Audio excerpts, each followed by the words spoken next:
juga bisa disatukan dengan ini gitu. Nah, dari sini ini dirubah dalam HIP menjadi keadilan sosial bagi seluruh rakyat Indonesia. Dasar negara berdasarkan keadilan sosial bagi seluruh rakyat Indonesia. Anda tahu ini apa? Manifesto PKI yang dicanangkan oleh Aidit pada tahun 1963. Jadi kalau kita melihat sepintas nggak ada masalah, masih Pancasila kok keadilan sosial bagi seluruh rakyat Indonesia. Iya betul. Ya kan? Tapi ini, apalagi dengan yang ketiga, ketuhanan yang berkebudayaan. Iya. Ketuhanan ya kalau kita punya tarian apa kek ya jadi berdoa ketuhanan yang berkebudayaan. Tarian kek apa kek kuda lumping kek apa.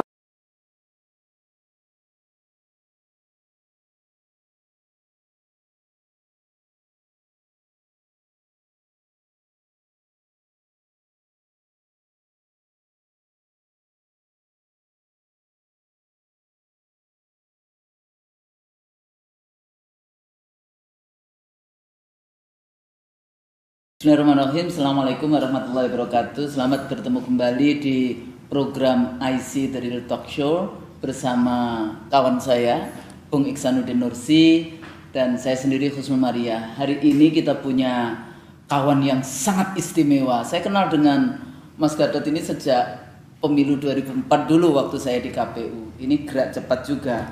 Beliau tidak kita persiapkan dan kita beritahu secara detail, tapi kita punya persoalan bangsa kita hari ini, kita punya berbagai macam persoalan yang kita di sini, ini juga ada teman dari alumni UI, ingin menyampaikan kepada masyarakat secara luas, terutama di kaum scholars ya, Bung Nursi, isu-isu yang dihadapi oleh bangsa kita, baik itu isu ideologis. Kita sebentar lagi ada memperingati G13 PKI dan Hari Kesaktian Pancasila yang juga selalu dikatakan itu tidak ada, tidak realitas, tidak ada di dalam kenyataan politik, tapi kita melihat hal itu semakin hari semakin terlihat secara nyata di dalam kehidupan semakin terasakan. Kita juga melihat bagaimana rancangan undang-undang HIP yang kemudian hari ini diganti menjadi BPIP secara nyata juga akan mengganti Pancasila dengan Trisila dan Ekasila. Itu juga menjadi isu-isu yang luar biasa pentingnya bagi bangunan bangsa dan negara. Bangunan yang menggeser dari ketuhanan ke dalam kebendaan, ketuhanan yang berkebudayaan. Yang disubordinasi oleh kebudayaan. Nah, hari ini bersama-sama kita ingin diskusi. Kita perkenalkan Mas Gatot. Ini bangsa kita hari ini punya persoalan yang sangat-sangat kritis, ya.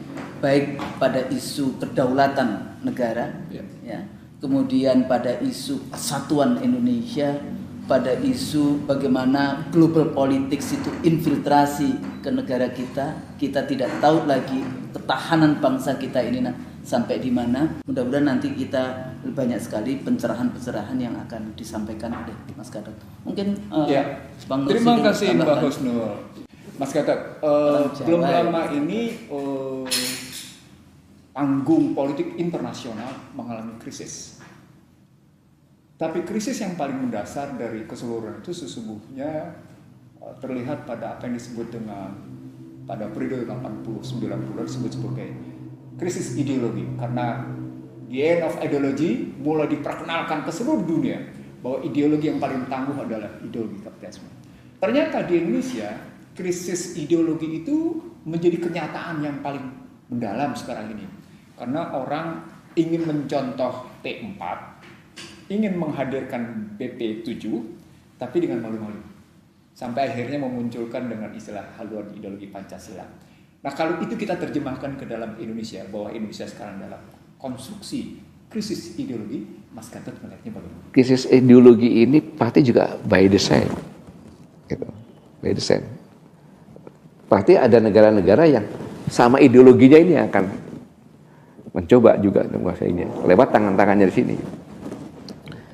Dan semua sudah disiapkan dengan demikian bagusnya sehingga begitu rancangan undang-undang HIP setelah dibedah itu benar-benar merupakan makar secara konstitusi. Maka saja konstitusi. Iya. Karena pembukaan Undang Dasar negara kita mengatakan bahwa dasar negara kita kan berdasarkan ketuhanan yang Maha Esa, Pancasila itu. Nah, dari ini kalau merubah dasar negara kita, merubah Indonesia bukan? Merubah Indonesia. Merubah Indonesia, kan gitu. Berarti kan makar ini. Lebih bahaya loh. Lebih bahaya. Tetapi tidak ada pun. Ada apa ini kan? Ada apa ini?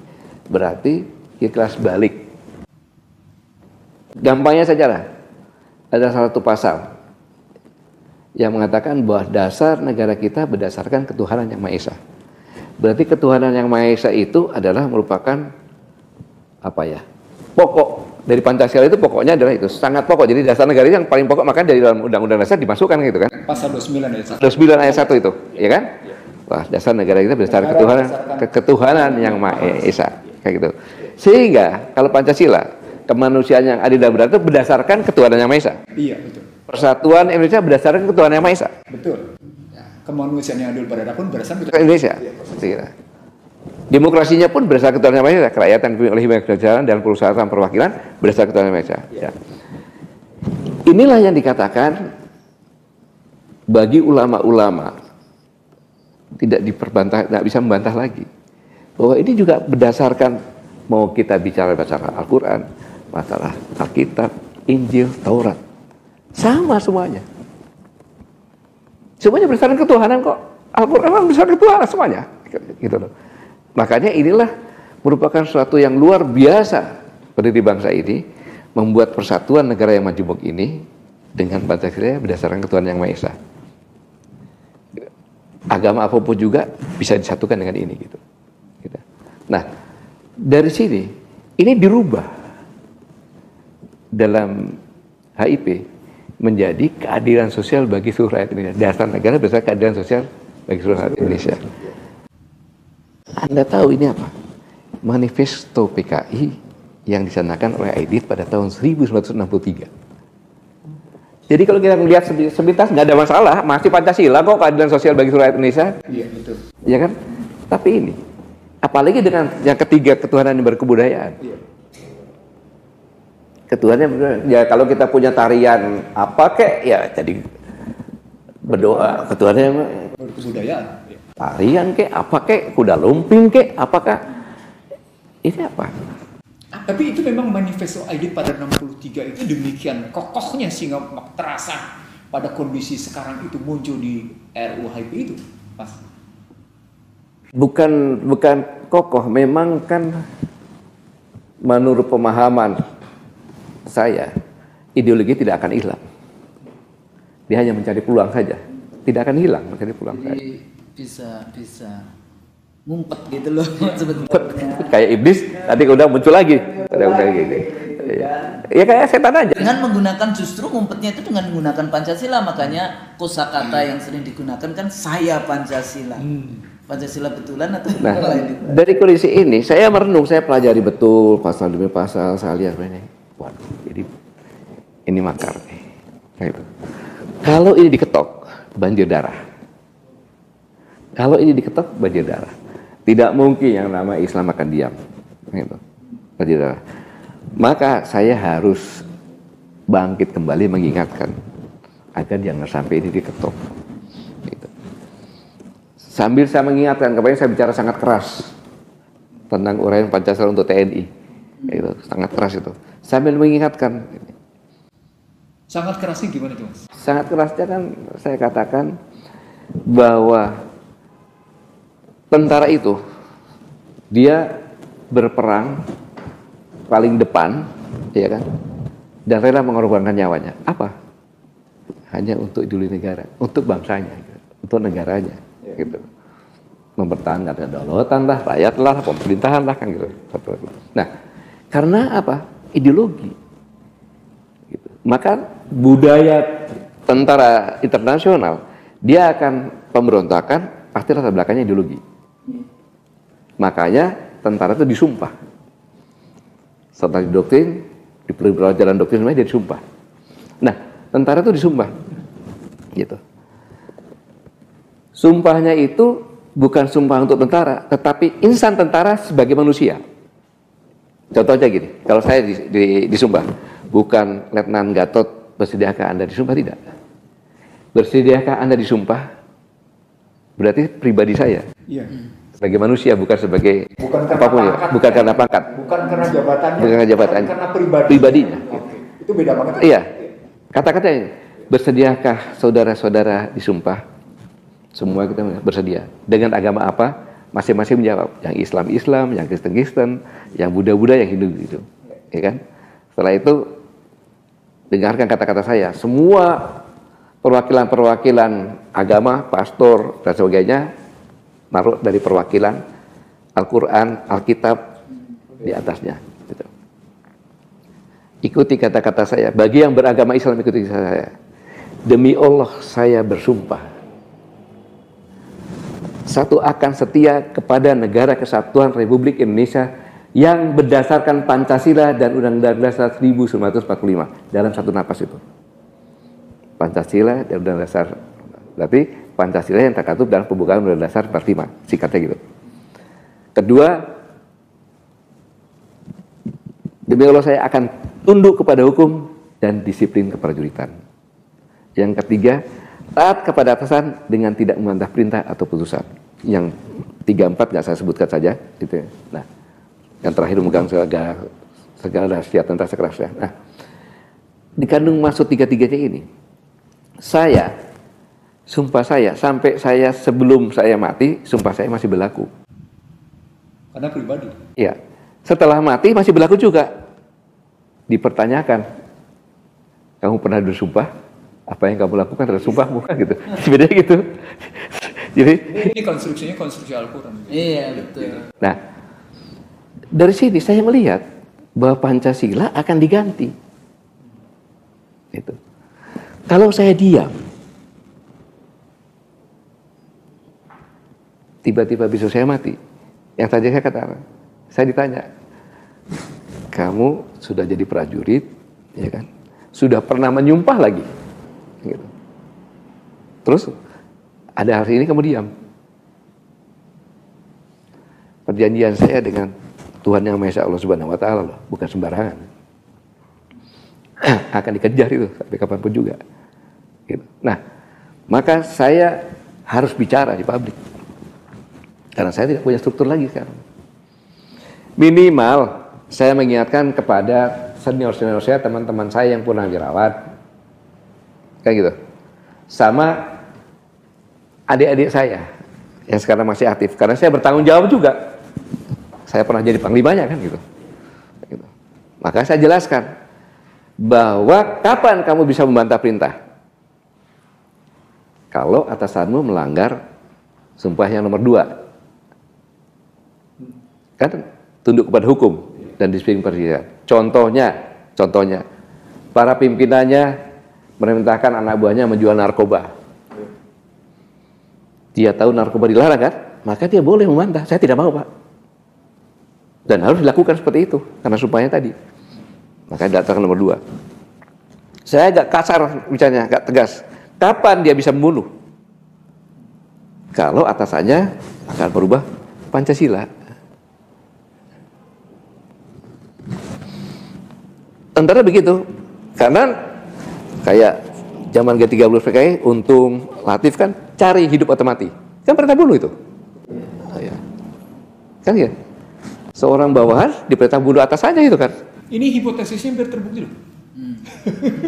Terus kan, saya cuma melihat satu, kalau melanggar Pancasila dan Undang-Undang 45, maka bawahan bisa pakai kalimat Mas Gatot membunuh atasan. Iya. Boleh. Silakan diskusi sama saya. Pelajaran saya dapat itu kok. Oh, iya. Gitu. Doktrinnya seperti itu. Iya. Karena memang ada contohnya. Kan itu kan makar. Itu kan makar. Tentara itu untuk melindungi. Tentara untuk melindungi maka dia disumpah. Iya. Setia kepada negara kesatuan Indonesia yang berdasarkan Pancasila dan berdasarkan 45. Gitu loh. Dia untuk perang pun untuk melindungi negara itu kan gitu kan. Bahkan udah banyak yang gugur kan gitu. Kan. Nah, dari sinilah maka saya harus mengingatkan gitu. agar tidak terjadi keraguan-raguan. Oh, saya kan ada atasan, dilarang sama atasan. Oh enggak. Kalau atasan melanggar undang-undang seperti suruh jual narkoba, jangan ikuti. Atasan itu bawahnya Tuhan kan? Jadi kalau begitu, Mas Gatot, sesungguhnya sumpah prajurit tadi, yang pertama adalah sumpah pada sistem nilai, yang kedua kemudian pada sumpah juga pada sistem nilai, tapi yang diaplikasikan oleh pada pemimpin, baru kemudian yang ketiga, bahwa seorang bawahan, seorang itu harus punya sikap, punya kesetiaan pada sumpah jabatannya, dan punya kesetiaan kepatuhan pada yang namanya hukum dan peraturan perundangan. Satu, kepatuhan kepada Sistem. kepada nilai-nilai yang hakiki ya, nilai-nilai yaitu ideologi negara. Kemudian setia kepada aturan, maka orang mengatakan bahwa panglimanya adalah undang-undang, betul loh, ya kan? Yang ketiga patuh kepada atasan. Iya, maksud saya ada dua di situ, ada sistem dan ada pelaku. Nah, mana lebih dominan? Lebih dominan kepada sistem nilainya atau kepada pelakunya dalam sumpah tadi kira-kira? Gampang saja, nggak usah nilainya. Undang-undang kan tata yang paling atas, yang paling itu. Jadi kalau nomor satu ya dia yang nomor satu kan. Artinya tidak perlu peduli pelakunya siapa. Kalau dia memang melanggar, kita tetap pakai pada setiap sumpah tadi. Jadi undang-undang kan tatanya seperti itu kan gitu. Jadi, nah ini yang saya lakukan. Orang berbicara bisa aja negatif, bisa aja positif. Tetapi saya menghitung apabila ini diketok, luar biasa bahayanya. Kan gitu. Saya mencegah jangan sampai ini terjadi lagi. Kita pernah punya sejarah kelam. Seperti contohnya saya memerintahkan untuk menyaksikan film G30 PKI. Hanya saya ingin mengingatkan bahwa kita pernah mempunyai sejarah kelam yang sangat kelam. Jangan sampai itu terulang. Nah, tolok ukurnya adalah, pertanyaan bagus nih. Saya senang pertanyaan ini. Negara kita ini Pak KKI bangkit nggak sih? Saya bilang kan seperti setan kan gitu. Tidak bisa dilihat orangnya, tapi lihat kelakuan-kelakuannya, tindakan-tindakan saja. Nah, kalau nanti pihak aparatur, baik itu kepolisian, melarang, apalagi TNI dilarang, jelas, angkat tangan deh udah. Negara kita sudah negara dikuasai oleh PKI. Jadi indikasinya kalau sampai masyarakat dilarang, kemudian TNI juga dilarang, maka indikasinya jelas bahwa mengarahnya pada apa yang saya sebut sebagai krisis ideologi. Tapi kalau pakai terminologi Mas Gatot, ada upaya untuk tumbuh berkembang kembali, paham? Bukan, salah. Oh, paham, salah. Sudah berkembang. Oh, sudah berkembang. Sudah berkembang tapi munculnya Sudah berkembang dan menguasai. dan sudah menguasai, sudah berada. Sekarang bagaimana? Orang yang disumpah, ingat, sumpah ini masih berlaku pada semua prajurit yang dilantik sebelum tahun 2002. Yang sekarang sebagian prajurit itu udah jadi polisi. Iya kan? Masih ABRI kan itu kan? Betul. Sama sumpahnya. Gitu loh. Jadi sekarang yang jenderal polisi, maaf itu ya, yang jenderal polisi masih. Sumpahnya tadi seperti itu tadi. Iya, karena waktu itu masih ABRI, darat, laut, udara, polisi, sumpahnya sama-sama. Sumpahnya sama itu. Sekarang pisah nih TNI dan Oh iya benar, angkatan-angkatan masih 90-an, 90 sekian. 2001 masih. 2002 kan baru Iya benar, 20 tahun betul. Iya. Masih yang sekarang jabat-jabat semuanya ini. Saya ingatkan ini kan gitu. Ya cari pahala lah, mengingat orang lain kan gitu kan. Iya. Wa tawasabil haq wa tawasabil sabr. Saya mengingatkan dalam kebaikan dan kebenaran. Enggak ada maksud apa-apa ya, hanya mengingatkan saja bahwa bangsa ini bisa ada ini diperjuangkan bersama-sama. Jadi di dunia ini ada 3 negara yang berdasarkan cita-cita yang sama. Amerika, Uni Soviet, Indonesia. Uni Soviet sudah bubar nih, tinggal Rusia, tinggal 2 Amerika sama Indonesia. Yang berdasarkan cita-cita yang sama, gitu loh. Nah, jadi saya katakan tadi, inilah yang sangat bahaya. Nah, ini semuanya pasti ada dorongan dari luar, kayak gitu, di luar. Nah, ini pun kalau kita lihat lagi, hampir semua negara sekarang menyoroti kita, gitu. Hampir semua, gitu. Karena tempat kita ini tempat yang sangat strategis. Agak bergeser sedikit, tapi ada pengaruhnya juga. Karena persaingan antara Amerika dengan China. Ini. Nah, dalam kondisi seperti ini, jangan sampai kita salah melangkah. Kita diam saja hancur, ya dilintasi segala macam kan.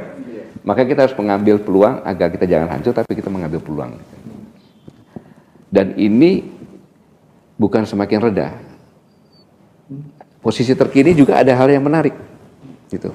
Kita jangan terlena juga antara COVID dengan ekonomi. Rusia sebenarnya kan latihan besar-besaran, gitu. Ada apa? Gitu. Ini yang harus sama-sama kita lihat, gitu. Refleksinya ini, gitu.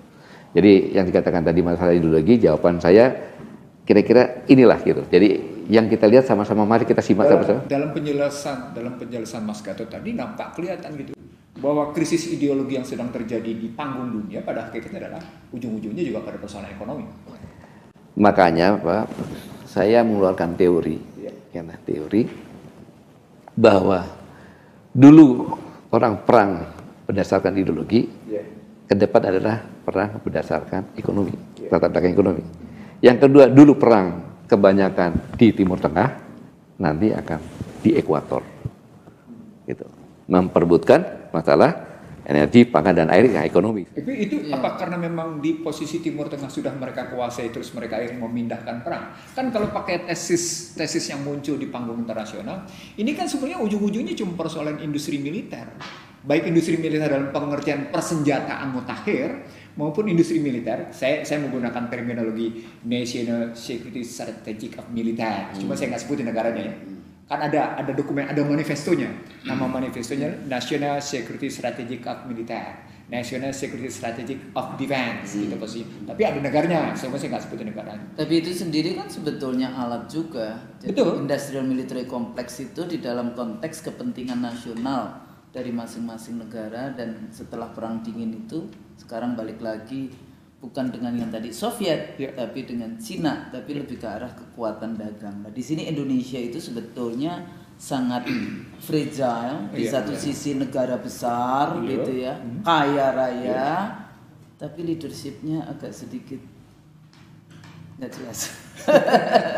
Ya, saya ingin lanjutin dari. Mestinya kan ini orang-orang yang bisa muncul gitu loh untuk yang paham membangun narasi bangsa, tapi pada saat yang sama mengerti bagaimana solusinya. Nah, kalau sudah sampai pada posisi leadership inkompetensi gitu, atau kalau pakai istilahnya Francis Fukuyama, kepemimpinan efektif gitu. Saya gunakan Francis Fukuyama dalam pertarungan perang sekarang gitu ya.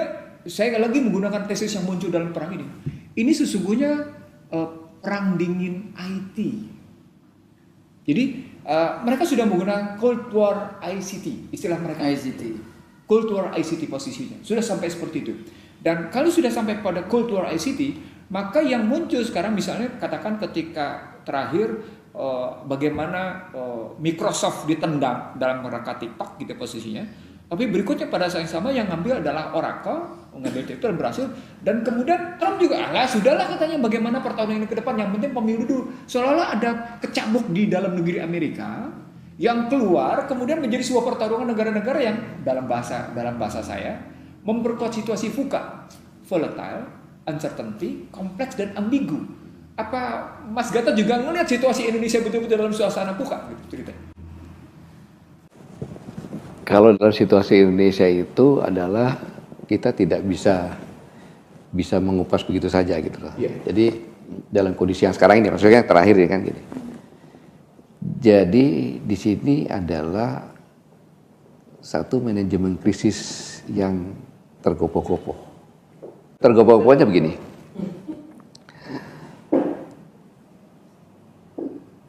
Saya bicara di forum internasional, dokter-dokter militer internasional di Istana Negara. Poinnya saya mengatakan bahwa kita harus mewaspadai perang biologis yang dapat berdampak melumpuhkan suatu negara. Dan epidemik itu 27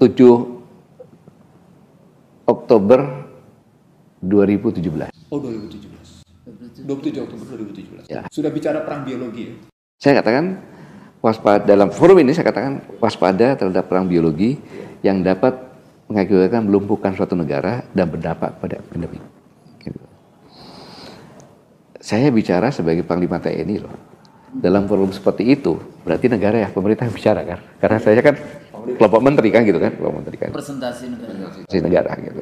Pemerintah lah, negara pemerintah gitu. Nah, ini.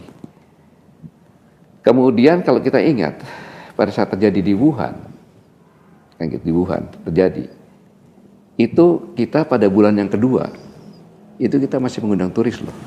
Betul.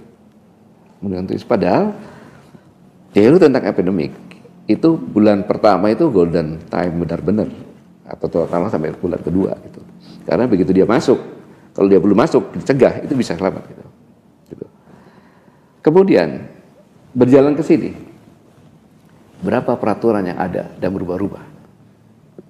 Kemudian juga datang ke sini lagi, organisasi untuk penanganan ini berubah-ubah.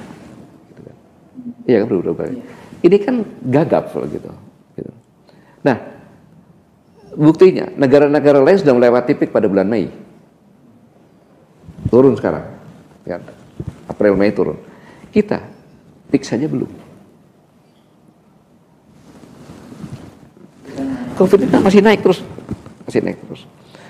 Satu lagi, ada perbedaan-perbedaan antar pusat dengan daerah. Kan gitu. Papua sendiri, Jakarta sendiri. Di bawah juga sama. Ada yang RT, RW, kelurahan bikin lockdown sendiri kan gitu. Jadi nggak ada satu struktur yang. Yang terakhir, Presiden sudah mengatakan bahwa prioritas terhadap kesehatan kan, daripada ekonomi kan, diikutilah oleh Gubernur Jakarta, lockdown. Dibantah lagi sama menteri lagi, kan? Menyebabkan turunnya saham. Ini kan tidak ada kesatuan kan gitu. Bagaimana menghadapi sesuatu yang darurat seperti ini? Tidak ada kesatuan komando semuanya. Tidak ada kesamaan. Boleh nggak kita lihat COVID ini sebagai perang biologi seperti yang Mas Gatot sampaikan pada 27 Oktober 2017? Harusnya kita berpikir seperti itu. Harus berpikir seperti itu. COVID-19 ini sebagai... Bukan hanya ini, semua orang. Oke. Coba kalau saya katakan, Asisan, anggap aja di perang. Saya kebetulan menulisnya begitu. Oh, ada bom di mana-mana kayak itu. Apa yang Anda lakukan? Di rumah, kalau perlu bikin bunker kan, nggak kemana-mana kan gitu. Betul. Nah kalau semuanya orang berpikir bahwa ini perang, dia tidak kemana-mana di rumah, cepat selesai ini. Cepat selesai. Nah tinggal pemerintah, karena orang tidak keluar rumah, apa yang dilakukan supaya dia tetap hidup kan gitu. Nah ini yang saya katakan bahwa terjadi kebijakan yang gagal. Sehingga ini tidak turun-turun, meningkat terus. Agak jahatnya begini, agak jahatnya. Kira-kira ada nggak sih negara yang suka kalau penduduk Indonesia berkurang banyak? Indonesia kacau, Indonesia tidak terkendali. Apa yang paling berkepentingan? Apa yang paling mengambil keuntungan dari ini? Sedangkan kita krisisnya jelas bersamaan antara ekonomi dengan kesehatan. Dan perlu juga dalam kondisi seperti ini juga kita tidak lepas secara geopolitik juga Amerika sama Cina juga menegang. Gitu kan, menegang. Kalau perang sih saya agak pesimis karena mereka semuanya tahu Amerika dengan sekutunya punya nuklir, Cina juga punya nuklir, kan gitu. Saya sudah bikin studi bandingnya kebetulan. Ya. Ditambah memang perang nuklir itu tidak dimungkinkan. Yang dimungkinkan memang perang ICT tadi. Sehingga mereka dalam terminologi mereka menggunakan istilah Cold War ICT. Ujung-ujungnya kan melemahkan ekonomi kan gitu. Gitu kan. Jadi gitu. Karena kalau nuklir ini hulu ledaknya aja bisa 1000 kali Hiroshima Nagasaki. Jumlah semuanya dimiliki kalau di sekitar 20-30% aja habis. Tapi dalam rangka menakut-nakuti, ya itu wajib. Tapi masing-masing takut sendiri gitu kan. Time war. Iya, gitu dalam rangka menakut-nakuti. Balik lagi tadi sebetulnya menarik kalau Mas Gatot bisa menjelaskan lebih jauh tentang yang biological war kayak gitu ya. Kalau kita lihat yang kasus Irak misalnya itu kan Saddam Hussein dulu dikatakan punya apa? Weapon mass destruction. Berbasis biologi. Tapi 11 tahun kemudian tidak terbukti. Hillary Clinton mengatakan tidak kayak gitu ya, tidak punya, padahal Saddam Husseinnya sudah hancur 500 ribuan. Dan posisi jangan lupa Husnul, saat itu adalah War on Iraq. Dan War on Iraq itu diserang weapon mass destruction basis ideologi. Ini kan sebetulnya perang-perang konvensional yang memang terus-menerus dikembangkan juga oleh Washington Administration Policy maupun kekuatan-kekuatan Barat sebetulnya dalam konteks itu. Nah, posisi kita di Indonesia yang secara struktur pemerintahannya, leadershipnya yang kapabilitas dari mereka, tapi pada saat yang sama juga masyarakat kita secara luas itu juga education ya, pendidikan dan sebagainya yang masih rendah.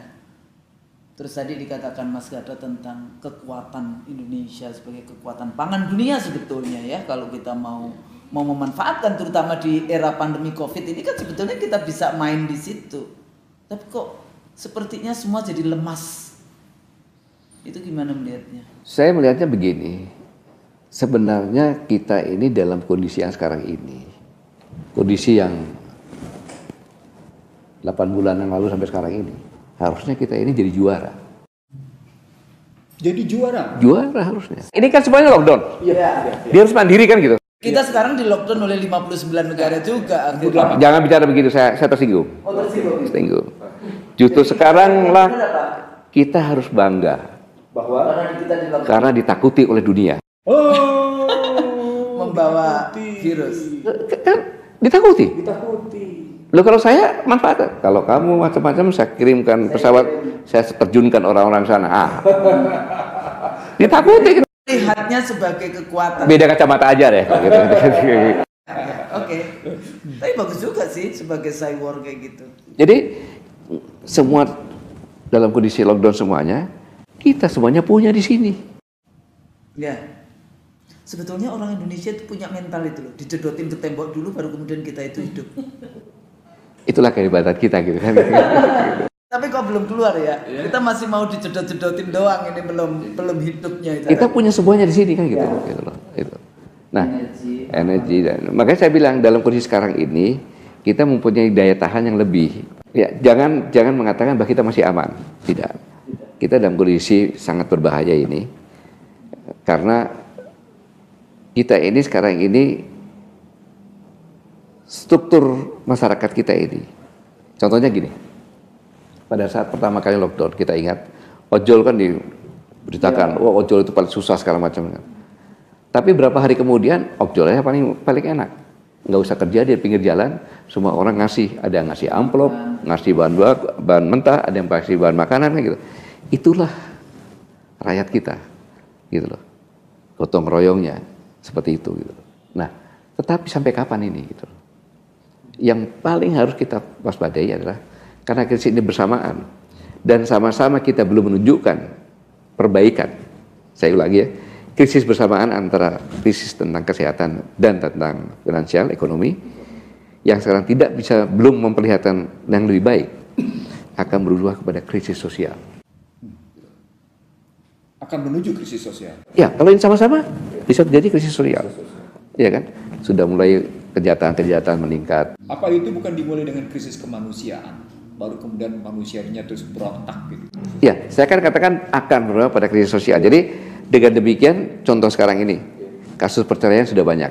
Betul. Ya kan? Ada yang ngantrinya sampai 400, ada yang 800 kan gitu. Ya, kemudian orang gila bertambah. Sampai orang gila juga bunuh ulama kan gitu bertambah gila. Mencoba untuk pembunuhan. Jadi ini nanti lama-lama terjadilah kemiskinan meningkat, kesenjangan sosial meningkat, ya kan, kejahatan meningkat, krisis sosial, dan ini bisa berdampak pada badai politik. Badai politik. Badai politik. Ya, ini yang harus benar-benar pemerintah melihat benar, ya kan, melihat benar-benar, kemudian segera cepat bisa dianukan sehingga ini tidak terjadi. Ada potensi mengatasinya ada? Potensi kemampuan mengatasi. Kita harus optimis mampu. Harus optimis mampu. Tapi dalam praktek kemarin yang terjadi soal PSBB aja, data tentang kemiskinan itu gagalnya luar biasa karena datanya. Itu yang saya katakan bahwa marilah kita bersama-sama,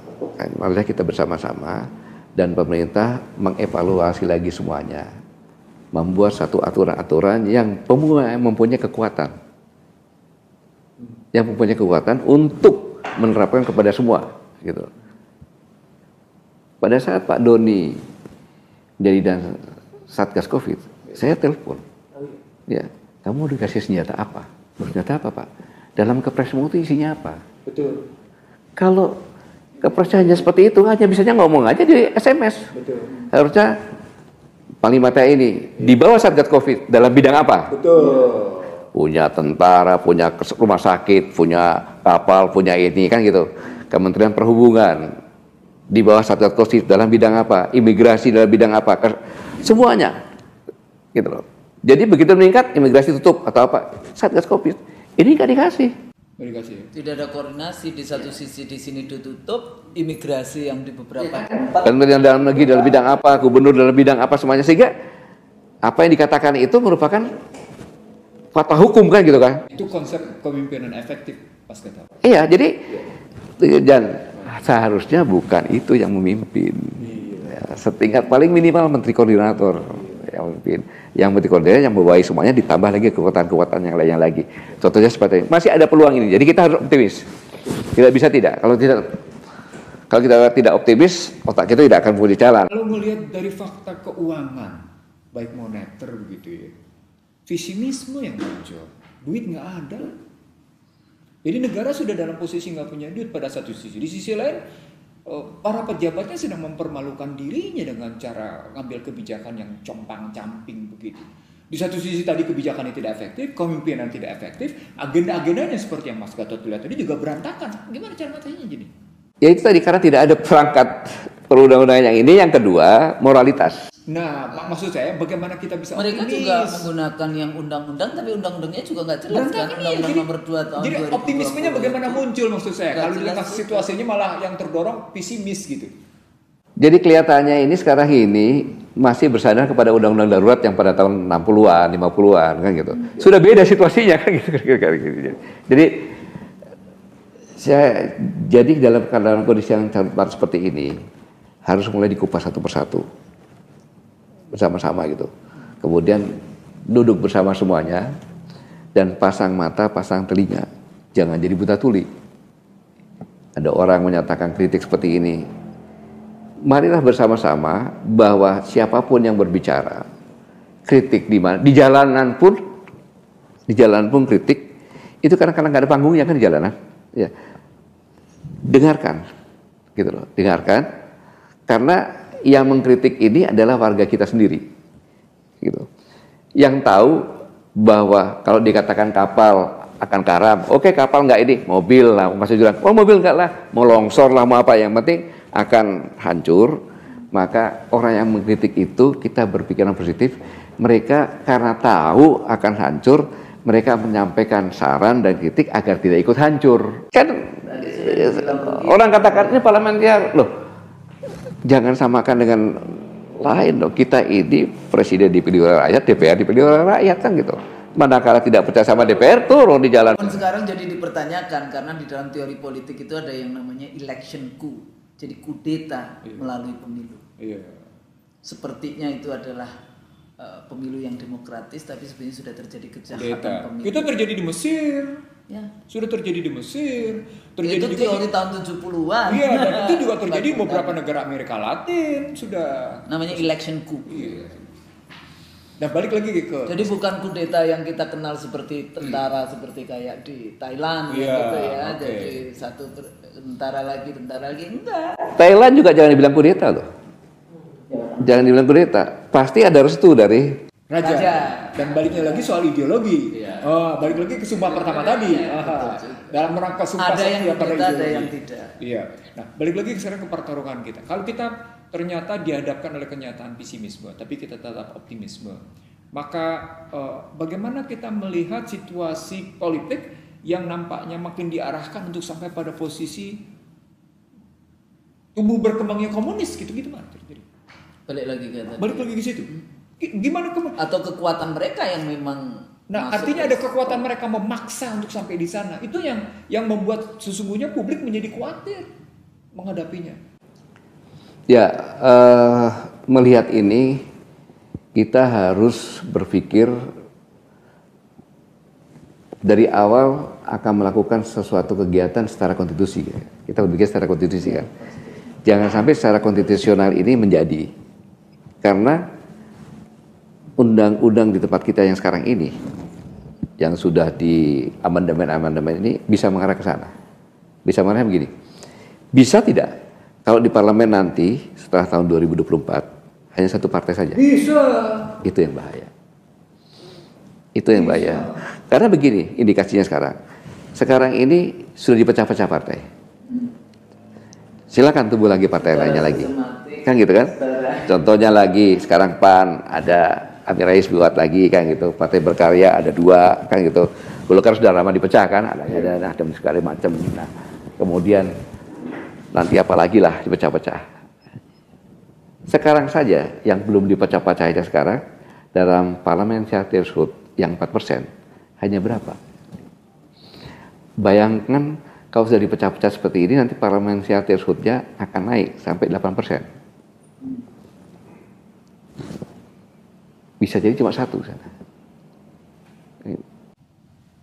Jadi kriteria yang kemudian malah menentukan arah sistem ya, bukan sistem menentukan kriteria ya. Kan mestinya kan cara berpikir itu kan parliamentary threshold atau presidential threshold itu kriteria. Ya. Sementara sistemnya kan sesungguhnya tidak begitu, tidak menyatakan begitu. Artinya logika berpikir sehatnya adalah mestinya sistem menentukan kriteria. Dibalik. Kriteria menentukan sistem. Gitu. Dibalik ya, undang-undang kita bisa seperti itu dibalik. Begitu ya. Dibalik. Itu cerdas atau bodoh itu? Ya, cerdas atau bodoh? Sangat cerdas. Oh, sangat cerdas. Yang tidak bisa melihat bodoh. Iya. Oke. Yang tidak bisa melihat bodoh. Ya. Jadi kita jangan terpaku bahwa orang akan ribut tentang sekarang gini, bagi yang berikutnya. Undang-undang pemilu nanti pada tahun 2024 memilih bupati, wali kota, pemilu serempak. Bupati, wali kota dengan wakil-wakil ya, gubernur, presiden, DPR, pusat, tingkat 1 sama DPRD. Ya, 7 bersamaan. Kan gitu. Dalam kondisi seperti ini, kalau kita di kabupaten, pasti orientasinya ke bupatinya saja kan. Partai nggak boleh pikirin, nggak pikir apa aja. Ini yang berbahaya. Mengarah ke situ bisa. Mungkin ada orang sakit gigi, saya bicara seperti ini. Waduh, kok udah ketahuan nih caranya kan gitu kan. Gitu. Jadi jangan sampai. Jadi arahnya ini sesungguhnya arah partai tunggal ya kalau begitu. Arah partai tunggal. Oke, jadi pemilu 2024 dengan modal serempak itu sesungguhnya mengindikasikan bahwa Indonesia mengarah ke partai tunggal. Ya, indikasinya nanti. Oke. Kalau parliamentary threshold-nya naik atau tetap, itu bisa. Tapi kalau dia turun, nah itu bisa tidak. Ada indikasi 2. Indikasinya pertama parliamentary threshold bertahan atau naik. Yang kedua kemudian pemilu serentaknya dibikin sedemikian rupa. Bukan 22. Iya, sudah disiap lakukan seperti itu. Tapi poinnya kan nanti bisa saja orang dengan parliamentary threshold akan lain lagi cerita berpikirnya. Partai kan akan masuk lagi ke Mahkamah Konstitusi dalam posisi parliamentary threshold. Ya, posisi Mahkamah Konstitusi udah 70 tahun kok. Yang kemarin kerja sama dengan yang naik besok kerja. Artinya sistematik mereka kerja ya? Sistematik yang kerja. Pasti. Jadi itulah kecerdasan secara konstitusi gitu. Kecerdasan. Ya, maka kita harus melihat juga dengan cara yang lain. Sama konstitusional di dalam konteks itu. Tapi ya kejahatan-kejahatan menghancurkan sebetulnya munajat para pendiri bangsa. Perjanjian sucinya kemerdekaan Indonesia waktu itu. Jadi kalau pakai istilah Pak Gatot, sistem nilai dan jiwa Undang-Undang Dasar 45 terancam untuk luluh lantak karena sistem yang dibangun oleh tadi modelnya begitu berarti ya? Ya, kita ini pada saat reformasi itu berhasil kawan reformasi. Setelah berhasil euforia ya. Yang masuk ke dalam Senayan ini punya misi-misi. Gitu. Maka logika pembuatan undang-undangan tidak sesuai dengan waktunya. Iya kan? Harusnya DPR atau pemerintah membuat undang-undang dalam amandemen kan, gitu. Kemudian didiskusikan, ya, kemudian disosialisasikan, diperbaiki lagi, kan gitu. Kalau kita lihat jumlah yang di amandemen atau undang-undang yang lahir, berapa jumlahnya, berapa waktunya, akan kelihatan itu. Jadi masih satu undang-undang mungkin cuma 1 minggu. Bagaimana buat undang-undang 1 minggu? Akhirnya seperti ini. Bayangin pemilihan presiden langsung loh. pemilihan DPR langsung, pada saat terjadi pemilu, gitu, itu satu partai pun ribut. Dan dia berkelahi sendiri kan gitu. Partai dengan partai juga ribut. 2004 itu. Iya. Tapi berbeda. Di 2004 itu kita masih adalah pemikiran-pemikiran originalitas direct presidential election dengan semua partai yang masuk ke parlemen itu bisa punya calon. Tapi sesudah itu dengan presidential threshold yang sistem presidensial tapi pakai threshold. Iya.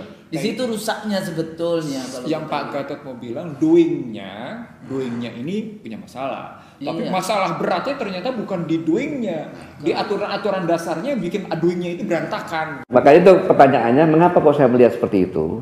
Karena pada tahun 2014, tanggal 10 Maret, saya bicara di UI, kemudian setelah saya bicara, di akhir bicara saya tanyakan, kalau Anda semuanya adalah presiden, bukan presiden negara kesatuan Republik Indonesia, melihat bahwa akan terjadi krisis pangan, air dan energi di negaramu masing-masing, karena kondisi yang segala macam dari analis, dari ahli-ahli mengatakan seperti itu, maka melihat bahwa Indonesia lah yang bisa menyelamatkan negaramu, apa yang kamu lakukan terhadap Indonesia? Jawabannya menarik. Saya akan perang segala macam seranglah Indonesia segala macam. Ya, saya akan membeli undang-undang. Ada juga. UI. Akan membeli dong. Akan beli undang-undang. Saya tanya, gimana undang-undang beli? Waktu itu sama si Bang Kostad. Alah, Bang Kostad tidak punya, pura-pura nggak tahu lah. Di DPR itu satu komisi kan berapa jumlahnya? Iya. Nggak sampai 70 kan? 55, 56. Iya. Jadi drafting kepentingan siapa itu? Tinggal kita beli saja, kita kasih uang semuanya, kita rekrut segala macam. Kemudian kita ciptakan satu pasal saya dalam undang-undang itu. Tapi belinya kan tidak cuma di DPR juga, belinya juga yang di eksekutif juga. Ya itu kan bahasanya mereka seperti itu kan. Soalnya kalau enggak kan nanti DPR-nya saja yang disalahkan partai, padahal ini adalah Ini ada kaitannya gitu deh. Itu oke. Persekongkolan kayak gitu loh. Kita beli undang-undang. Yang kedua, kita rekrut orang-orang yang pintar-pintar, ya kan? Kasih beasiswa di negara kita rekrut dia. Kita jadikan agen-agen kita. Agen-agen kita, gitu, agen kita. Tanpa sadar, kan gitu. Nanti di sana juga, di Indonesia juga yang ada juga. Itu sudah dilakukan oleh satu negara tertentu terhadap Indonesia sejak tahun 70. Sejak 56 itu. Ini presiden negara yang bilang sama saya, gitu kayak gitu. Dibeli, jadi itu dibeli ya. sesuai dengan kepentingan itu. Jadi nanti kepentingan kita lewat boneka-boneka itu, gitu kan. Intelektualnya juga. Kemudian dia katakan adu TNI dengan Polri. Adu karena dia merupakan tiangnya penjaga daulat, diadu, diacak-acak gitu loh, supaya konsentrasinya. Yang kedua, buat api-api tempat lain, entah pemberontakan lah, entah apa gitu, buat sehingga terkonsentrasinya ke situ. Jadi di dalam negara dibuat sibuk sendiri gitu loh. Konflik internal ya. Konflik internal. Kemudian yang kedua, jadikan Indonesia sebagai negara pasar, gitu. Loh kenapa pasar? Pak, kalau kita udah jadikan negara pasar, industri itu nggak akan hidup. Gitu. Jadi mereka konsumen saja gitu. Karena rakyatnya banyak. Justru kalau Indonesia menjadi negara-negara yang punya industri sedikit yang bahaya. Bukankah Jepang sudah memperlakukan itu sejak tahun 70 terhadap Indonesia, sehingga Indonesia adalah konsumen Jepang? Iya, tetapi kan hanya mobil saja ini kayak gitu. Beliau masih katanya yang dipakai Panglima juga ada itu. Oh gitu ya? Iya, ada itu. Ada itu, lihat aja. Entah jam, entah pulpen, entah kaos kaki, pakaian dalam, ada. Semuanya juga ada gitu, pasar. Selanjutnya dia mengatakan bahwa jadikan kita rusak generasi mudanya. Kita rusak generasi mudanya menjadi generasi muda yang maunya instan kayak gitu. Kemudian euforia, hiburan dengan narkoba. Jadi kalau generasi muda sekarang tidak mengerti peristiwa G13 PKI, sebenarnya masuk dalam strategi itu. Iya, strategi itu semuanya gitu. Bukan hanya itu, nggak peduli. Bisa atau kemudian ini dia Mas, punya mainan jadi sendiri. bahasanya kan sekarang sepertinya justru PKI itu victim di dalam konteks itu. Ya, jadi masalah human right, masalah violence, gross human right violation, dan mereka sekarang membangun kembali kekuatan itu, dan itu di kelas-kelas saya misalnya di UI dipercaya. Masalahnya sejak bertahap mulai dari tahun 2003 sampai tengah bersihnya tahun 2008 sudah tidak ada pelajaran sejarah tentang G30 PKI, nggak ada lagi. Sudah hapus. Sudah hapus. Sekarang 2020, udah berapa tahun tuh? 2008. Lalu kemudian juga jargon-jargon politiknya kan kalau kita mengingatkan kan selalu dikatakan kok masih percaya, udah nggak ada kok masih percaya. Ya memang sengaja. Awareness dari leaders para pemimpin sendiri juga. Jadi kembali lagi yang katakan Irak tadi, yang itu sebelum Amerika menyerang, maka tim medianya dulu yang dengan busur-busurnya yang secara internasional menyampaikan bahwa memang akhirnya timbul kesimpulan bahwa Presiden Irak itu kurang ajar. Jadi kalau diserang, ya wajar-wajar saja gitu kan. Makanya tematik tadi. Iya, ya orang Irak jadi sama aja kondisi sekarang ini dibuat seperti itu gitu. Jadi, tapi kalau itu kan jelas tuh kan ramai dengan kekuatan-kekuatan di kita ini urusannya ya ICT itu tadi yang buzzer-buzzer yang receh kayak gitu loh, bukan sesuatu yang ya memang buzzer itu kan bermanfaat. Yang kadang-kadang orang suka sama yang receh-recehan itu kan gitu. Kayak musik aja kan, ada yang suka musik apa itu seperti itu gitu. Jadi makanya sekarang ini antara lain COVID ini orang kan ada yang percaya, ada yang nggak percaya COVID kan. Karena dengan adanya buzzer, dengan adanya segala macam, orang susah menyimak mana sih informasi yang benar. Itu yang saya maksud sebagai krisis sosial, krisis kepercayaan satu sama lain. Muncul ini, oh enggak, tempat saya nggak ada kok. Ngapain harus pakai masker? Seandainya semua masyarakat mengatakan bahwa, anggap aja ini seperti perang deh. Gitu. Ya. Jangan kemana-mana. Ini. Sekarang rumah sakit penuh semuanya. Coba. Nah, inilah yang seharusnya sama-sama kita punya pandangan yang sama gitu loh. Makanya saya waktu Pangkostrat itu kenapa saya bicara, karena sungguh aneh kita suatu negara tidak ada satu institusi pun, entah itu BAIS, Intelkam, BIN, yang membuat ancaman negara ini 5 tahun ke depan aja, apalagi 10 tahun, 20 tahun ke depan. Mereka bekerja untuk negara atau mereka bekerja untuk rezim? Itu bekerjanya, tapi panduan kerjanya itu loh. Panduan kerjanya artinya manifesto. Katakan manifesto intelijennya apa, manifesto pertahanannya apa, manifesto militernya apa, manifesto keamanan. Itu mestinya muncul dalam kerangka tadi, kalau pakai istilah Mas Gatot, kedaulatan yang utuh terhadap ideologi bangsa ini. Ancaman nggak ada kan? Ancaman. Ya. Yang kedua, dengan aturannya sekarang Presiden itu tidak bertanggung jawab kepada MPR, nggak usah buat programnya cuma program 5 tahun kan gitu. Jadi Presiden 5 tahun ganti lagi, gimana? Sedangkan kita sekeluarga saja punya anak aja punya tanggung jawab. Programnya nanti TK-nya di mana, SD-nya di mana, mau apa kan? Ini negara besar. Hanya 5 tahun. Setelah 5 tahun ganti presiden, ganti lagi. Tanggung jawabnya nggak jelas. Tanggung jawabnya nggak bisa dipertanggung jawabkan. Hanya masalah anggaran saja yang dipertanggung jawabkan. Ada undang-undangnya defisit anggaran 3%. Bukan pidato tahunan Agustusan itu bukan merupakan pertanggungjawabannya. Kalau pertanggungjawaban tidak diterima, apakah bertanggung jawab? Tidak. Artinya percuma ya, karena itu tidak bisa sebagai pertanggungjawaban karena tidak ada konsekuensi. Cuek aja. Hanya gua jaga jangan sampai defisit anggaran 3%. Iya. Sekarang nggak boleh lebih. Ada undang-undang baru kan? Ya itu namanya itu kan. Iya. Jadi memang apa ya? Memang saya paham. Menatanya dari mana sih?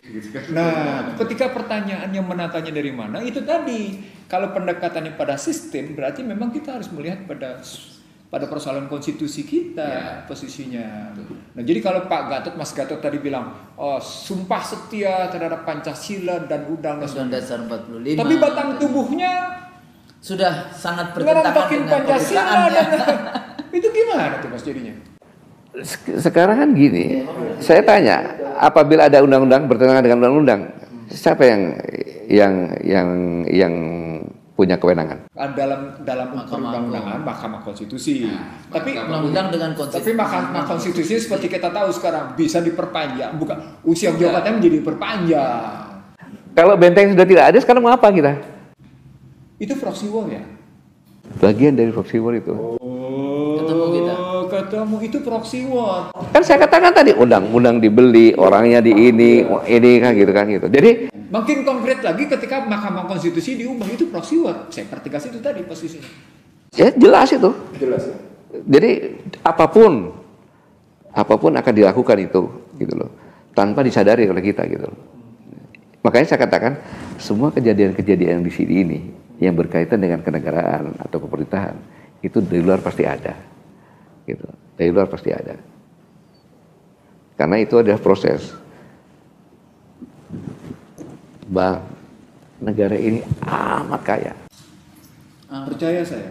Amat kaya. Sekarang gambarannya gini aja deh. Gambaran gampangnya aja. Kalau kita mau nih ya. Kita mau kerjasama dengan Jepang lah. Saya perlu kapal. 3 jenis kapal. Yang sampai ke laut teritorial, kapalnya yang berapa ton kan gitu. Sampai yang 800 gitu. Sampai ke zona ekonomi inklusif kita kapal. Saya pinjam deh. Saya beli, nanti saya bayar. Kenapa kok bisa bayar? Bisa. Saya akan buat koperasi. Kapalnya yang canggih saya bilang.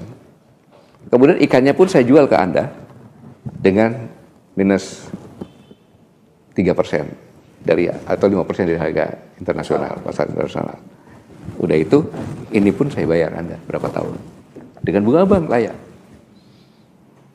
Nelayan kita atur semuanya, kan buat koperasi, per kapal ada yang 20 orang, tergantung usahanya sampai 30 orang, kan gitu. Double diskon tuh berpikirnya nih. Double diskon tuh dalam istilah ekonomi. Iya kan, gitu kan. Nah, masuk tuh. Iya. Kalau saya bikin kurang lebih 30.000 kapal, masih hilang di laut kita. Masih hilang di laut kita. Dengan kapal yang tercanggih loh ini untuk zona ikan segala macamnya. Bayangkan. Itu aja udah cukup dengan APBN kita. Cukup APBN kita. Itu aja kira-kira 1 ton berapa? Kan gitu. Itu aja bisa. Nggak usah ngeluarin uang. Jepang jelas. Oh, saya cetak kapal mau dibayar, dijualnya kepada saya kan dapat di harga diskon. Iya. Ayo. Pinjamnya juga dengan bunga banknya juga.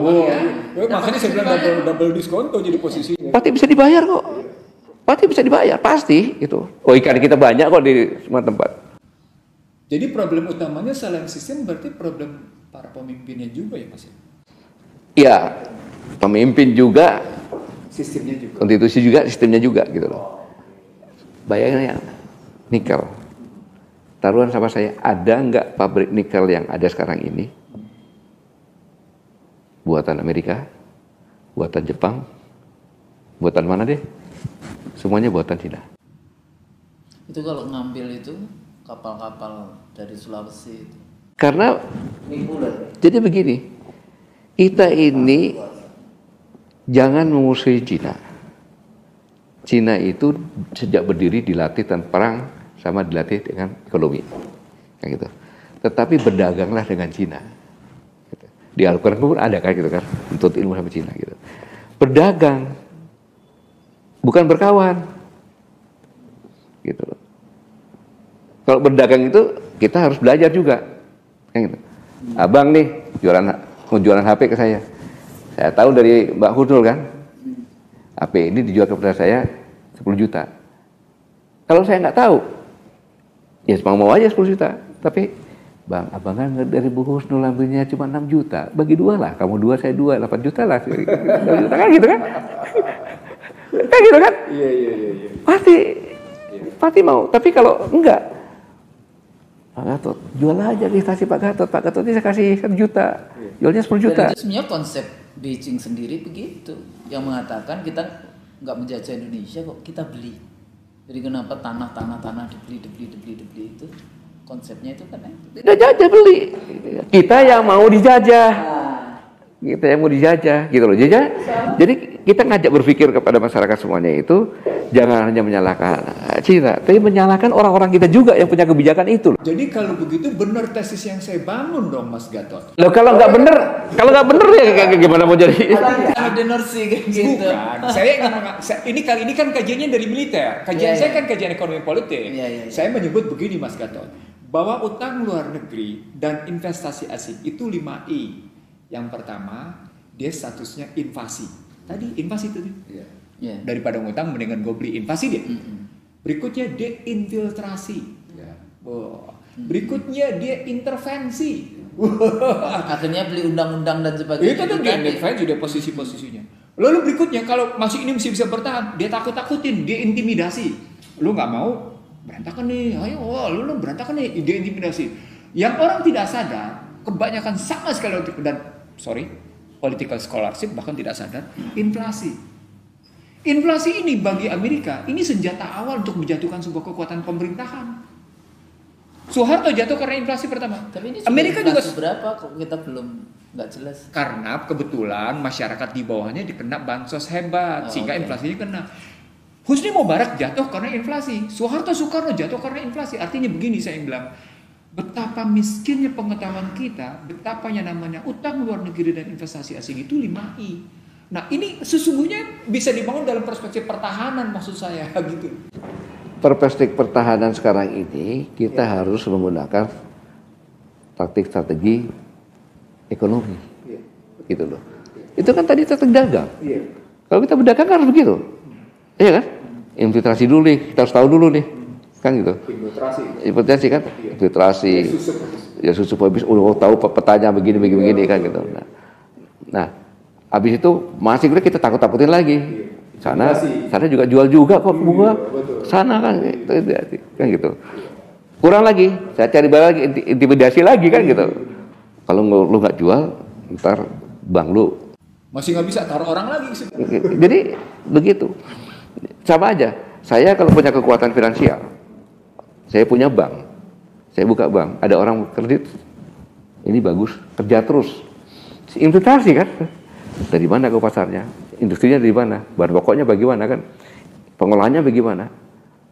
Saya harus yakin dong kalau Mas Gatot hebat bicara ekonomi politiknya. Perbankan itu pusat informasi bisnis, sehingga ketika yang namanya satu negara perbankannya dikuasai asing, maka sesungguhnya informasi ekonomi politiknya dikuasai oleh pihak luar. Kalau udah buka, saya buka lagi kan. Sekarang gini, Bu Husnul nih, pribumi pinjam ke bank pemerintah nih, nah gitu. Begitu saya mau kasih, Pak Nursi bilang, Pak Gatot, kalau Pak Gatot kasih ke Bu Husnul, tabungan saya tarik loh. Saya punya 1 triliun lebih situ. Atau 2 triliun. Intimidasi. Nggak jadi saya kasih ke situ. Kan gitu. Begitu nggak jadi, beliau punya orang. Udah, saya 60% deh. Saya bayar sekian. Oh iya lagi kredit, akhirnya dapat. Padahal dia dapat 60-40. Itu modalnya begitu. Jadi ini berlangsung. Jadi menguasai bank ya. Itulah strategi infiltrasi itu begitu. Jadi ya gimana dong? Sepertinya itu seperti the vicious circle. Iya. Sepertinya. Padahal kan sebetulnya ada. Dalam putusnya. Putusnya di mana? Tadi yang saya bilang sama Mas Gatot, leadershipnya kayak apa tuh ceritanya dalam rangka mengatasi krisis ideologi yang berdampak pada krisis strategi dan perbankan pun harus ada. Diamati aturan-aturannya kayak gitu. Setiap akan mendekati krisis seperti ini ada intelijen ada di situ, intelijen ekonomi. Kita belum punya intelijen ekonomi. Pada saat sekarang ini sangat dipentingkan. Menghancurkan negara lewat ekonomi. Saya sampaikan aja Mas. Sejumlah bank itu justru sejumlah yang bank gede-gede dari negara-negara gede gitu ya. Beyond that is an intelligence network. Pasti. Ya, jadi terus saja. Bahkan untuk melengkapinya, mereka menggunakan konsultan, international consultant, a part of intelligence network. Ya iyalah. Itu dahsyat itu semua. Itu national interest dari negara itu. Bersangkutan nih. Untuk kepentingan rakyatnya lah. Kalau kita monggo silahkan aja. Kalau kita kan diri sendiri. Kalau mereka dikawal semuanya. Betul.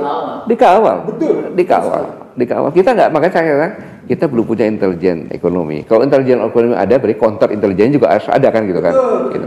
Itu belum ada kita gitu. Jadi ekonomi kita bisa jalan sekarang ini luar biasa. Gangguan dari dalam ada, gangguan segala macam ada, tidak dikawal pun masih hidup.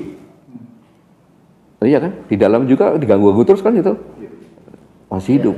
Itu luar biasa. Makanya cost kita ini, cost produksi kita ini rata-rata antara 21 sampai 24%. Cost industri kita ini.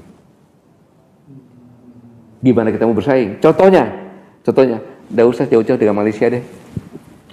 Kita buka aja ya. Kita buka, pokoknya Malaysia tanpa apa-apa bisa ngirim daging ke sini, bisa ngirim ayam ke sini, bisa ngirim telur ke sini. Tutup nggak kira-kira peternakan telur sini? Tutup. Peternakan ayam? Tutup dong. Sapi ayam? Tutup. Kambing ayam? Tutup semuanya. Belum yang lain-lainnya. Mas, itu kan cuma dari Malaysia deket. Ini dari Brazil. Bisa ngirim ke sini dan mengganggu peternak. Coba kebayang nggak? Dari Brazil. Iya, saya pun yang deket saja kan. Gitu. Yang dari Brazil, sapi memang dari sana memang itu. Oh, dahsyat mengganggunya luar biasa. Bawang merah, bawang putih itu hampir 100%. Kan logikanya kan gitu kan. Karena memang peran intelijen tidak sampai situ yang berkaitan dengan masalah ekonomi. Jadi balik ke dalam penjelasan Mas Gatot tadi, ini yang disebut sesungguhnya sebagai krisis multidimensi ya. Kan tadi Mas Gatot bicaranya ini krisis multidimensi. Iya. Ini salah satu uraiannya ternyata ketemu antara militer, pangan, ekonominya, semuanya beli di era COVID. Di era COVID. Nah, udah. Itu posisinya. Sama aja sekarang. Kita bukan dibuka jalan dari Kalimantan Barat ke Kalimantan Timur kan. Dipakai nggak sekarang? Enggak. Tidak efektif. Ya sekarang kan gini. Harusnya jalan itu jadi efektif. Iya.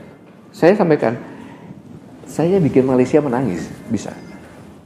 Kalau seandainya di sepanjang jalan ini kita bagi-bagi 50 hektar sini, kasih penelitian tanaman apa itu sawit lah, apa segala macamnya gitu. Kemudian dikasih tahu sama semuanya ini. Sekarang gini Bang, kampanye gini.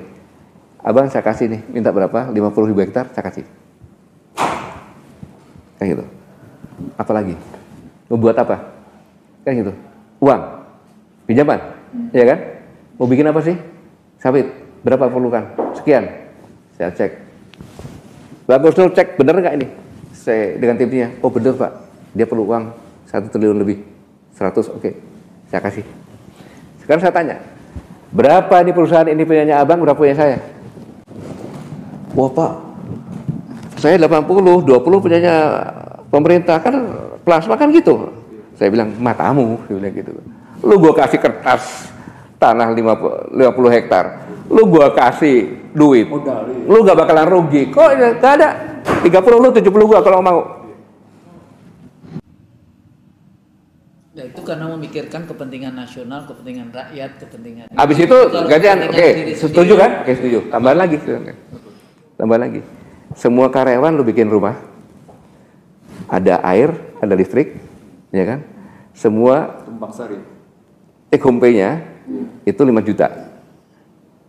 Maksudnya gimana? Ya suaminya suruh kerja kasih 3,5, istrinya kerja apa aja pokoknya dia keluar rumah dapat 1,5. Jadi take home pay 5 juta. Tumpang sari. Ya kan? Kemudian selanjutnya sekolah kesehatan ya gratis. Namanya gratis itu bukan itu sepatunya lu seragamin sama, bajunya sama, celananya sama, bukunya sama, tasnya sama, semuanya sama. Nggak ngeluarin duit nih, cuma telanjang aja lu kasih baju sekolah. Cari guru-guru yang paling bagus dan gurunya tidak bisa kembali. Bayar tinggi. Tidak bisa kembali, maksudnya gimana? Mau dibeli sama siapapun tidak bisa karena saya sudah senang di sini, enak di sini.